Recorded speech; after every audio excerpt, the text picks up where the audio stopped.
Hi there, so this is my walkthrough of my project 1 for the web50 CS50 course, which is the book review and API. So let's get into it, and we go to my site, and this is what you see first of all. It's called Booklook, gives you a bit of information, and it allows you to register. So there are restrictions on what you can put for a username and password and so on, and it will give you an error message because of that. Now I've got an account, so I'm going to log in, and I'm going to go to login. Sometimes takes just a moment. There we go. Okay, and then it takes you straight to the search page. It's very simple. There's only really a search page in the book pages, so not much more to show you here. So you can see we've got 3 different methods for this. You can do the ISBN numbers, titles, or the authors. Now I'm just going to show you a couple of options.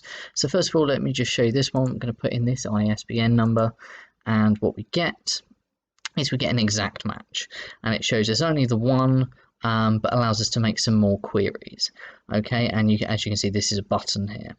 Now let's say I go back and put in only part of the number, so not the full number.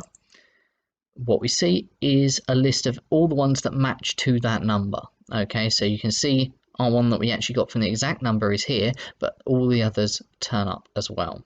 Okay, and you can do the same with using words.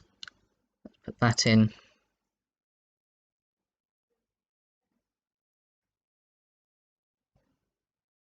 And as you can see, it brings up a few options here. Now, if we actually have a look at one of these, I'm going to go back to the one we just had, iRobot. If we click onto that, we can go into our book page. Now on the book page, you can see the nice card at the front, just giving us all the information. So some of that we've seen before, but this bit here, the average book ratings, a little bit more, tells you how many reviews there have been and what the average score is out of 5. Now below that, you see a little bit more in-depth user ratings. So you can see the number of text reviews, you can see the Booklook rating here with a star rating, and you can see who's voted for how many stars. So gives you a nice little breakdown. Now one thing you'll notice here is that there have been 3 ratings, but there are only 2 text reviews, so it actually only records who have actually written comments to it as well, so it allows you to do that as an option. So you can see here we've got the star ratings, so story here we're told is a good but prefer the film, and so on. Robot's not interesting. Now below it allows you to leave a review. To do that, because I already have one done here with this user that I'm logged in, I can't do that now, so I'm going to go back to the search in just a moment. I'm going to show you the quick search function and go to happy. Works just the same, but you can put in any part you like, so it doesn't have to be ISBN on that. It just picks up all of them and searches through all of them. So let's go with this one. Takes me to the page. I don't have any reviews. Let's say I really enjoy this book and give it 5 stars. I like this. And I submit.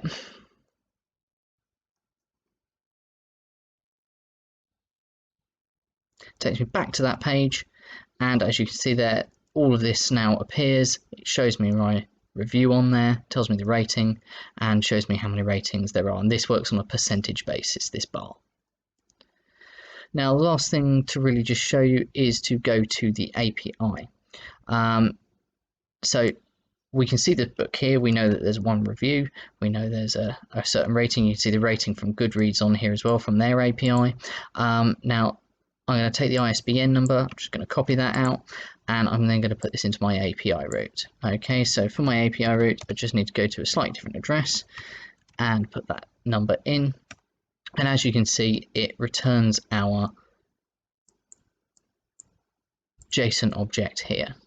And if I was to go to my network panel and refresh this, what you will see is you will see a status code of 200 as well, meaning that it has all gone through all right.